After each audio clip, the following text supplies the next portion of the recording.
বন্ধুরা, আজকে আমি সুজি দিয়ে একদম কালো জ্যামের দারুণ মিষ্টি রেসিপি বানিয়েছি। আশা করছি আপনাদের সবাই ভালো লাগবে। একদম সামান্য ঘরে থাকা উপকরণ দিয়ে এই কালো জ্যামের রেসিপি।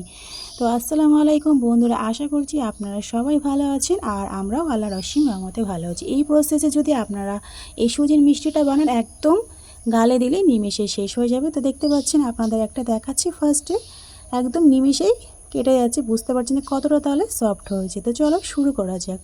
এখানে আমি সুজি নিয়েছি একটা প্যাকেট ছোট সাইজের। তো এখানে আমি কড়াইতে 2 টেবিল চামচের মতো ঘি অ্যাড করলাম। এখানে আমি বাটি মেপে নিচ্ছি, তো আমার এখানে 1 বাটি পরিমাণ হয়েছে। তো ঘি গরম হয়ে যাওয়ার পরে আমি সুজিটাকে ভালোভাবে ভেজে নেব 5 মিনিটের জন্য, একদম স্লো আছে, নয়তো পুড়ে যাওয়ার সম্ভাবনা থাকবে। একদম আপনারা জোরে দিয়ে ভাজতে যাবেন না, স্লো দিয়ে ভেজে নেবেন। তো এখানে আমার ভাজা হয়ে গিয়েছে 5 মিনিট। তো এখানে আমি গুঁড়ো দুধ 2 চামচের মতো অ্যাড করেছি আর হাফ চামচের মতো এখানে ময়দা অ্যাড করলাম। তো তারপরে আবার মিক্সড করে নিয়ে একটু 1 মিনিটের মতো ভেজে নেব। তো এখানে আমার ভাজা করা হয়ে গিয়েছে, আপনাদের দেখাচ্ছি। তো এবার আমি যে এই বাটির আমি 1 বাটি নিয়েছি যেহেতু, তো এখানে আমি এখানে দুধ ব্যবহার করছি। আপনারা চাইলে পানি দিয়েও এটা বানাতে পারেন। তো এখানে আপনারা যে মেজারমেন্ট কাপের সুজি নেবে সেটাকে ডবল পানি দিয়ে দেবেন বা ডবল দুধ দিয়ে দিলেই একদম এই রেসিপিটা পারফেক্ট হবে। তাহলে এবার আমি দেখতে পাচ্ছেন যেমন আটার একটা খামির হয় সেই হিসেবে আমি বানিয়ে নেব। তো একদম তারপর আমি সব শেষেতে একটু আরও 2 টেবিল চামচের মতো ঘি অ্যাড করলাম। দেওয়ার পরে অনবরত নাড়তে হবে, নয়তো তলাতে ধরে যাবে। তো দেখতে পাচ্ছেন বন্ধুরা, আমার একদম ডো তৈরি করা হয়ে গিয়েছে। এবার আমি এই গরম গরম ভালোভাবে মেখে নেব, নয়তো পরে মাখতে গেলে ভালোভাবে ডো একটা ভালো তৈরি হবে না মিশ্রণটা। তো আমি একটা পাত্রেতে নিয়ে নিলাম। নেওয়ার পরে ভালোভাবে এটাকে আমি একদম ডোটাকে ভালোভাবে একদম পেস্ট করে নেব।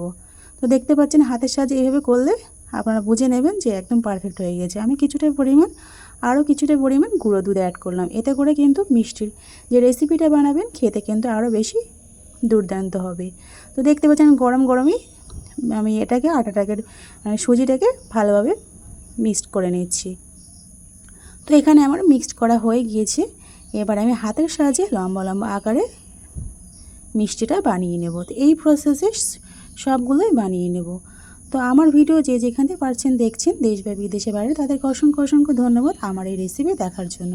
এদিকে আমি কড়াইতে রিফাইন তেল গরম করতে দিয়েছি ততক্ষণে আমার গরমও হয়ে গিয়েছে। এবার আমি যে আমি মিষ্টি বানিয়ে রেখেছিলাম সেইটাকে আমি ভেজে নেব। তো এক এক করে দিয়ে দেব। আমি অর্ধেকটা দিয়েছি, পুরোটা একসাথে হয়নি, সেই জন্য আমি অর্ধেকটা প্রথমে দিলাম আর বাকি অর্ধেকটা পরে ভেজে নেব।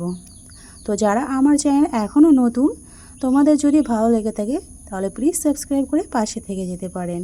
তো এইভাবে অনবরত লাল হয়ে যাওয়ার পরে অনবরত নাড়তে হবে, নয়তো একদিক হয়তো কালারটা চলে আসবে, অন্যদিকের কালারটা নাও আসতে পারে।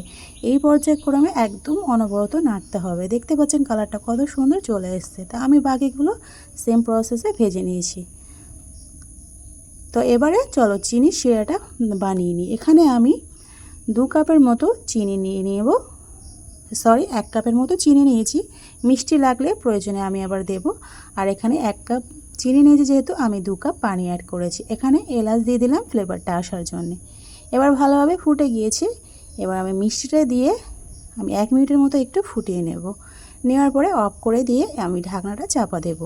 3 ঘন্টার জন্য আমি অপেক্ষা করব। তো বন্ধুরা, 3 ঘন্টা পরে আমি ফিরে আসবো। 3 ঘন্টা পরে ফিরে এলাম। দেখতে পাচ্ছেন যে চিনির রসটা ছিল পুরোটাই শুষে নিয়েছে। তাহলে বন্ধুরা, আমার এই সুজির এই কালো জ্যামের ঝটপট মিষ্টি রেসিপিটা কেমন হয়েছে কমেন্টে কিন্তু জানাতে ভুলবেন না। লাইক করবেন, প্রয়োজনে শেয়ার করবেন। খোদা হাফেজ।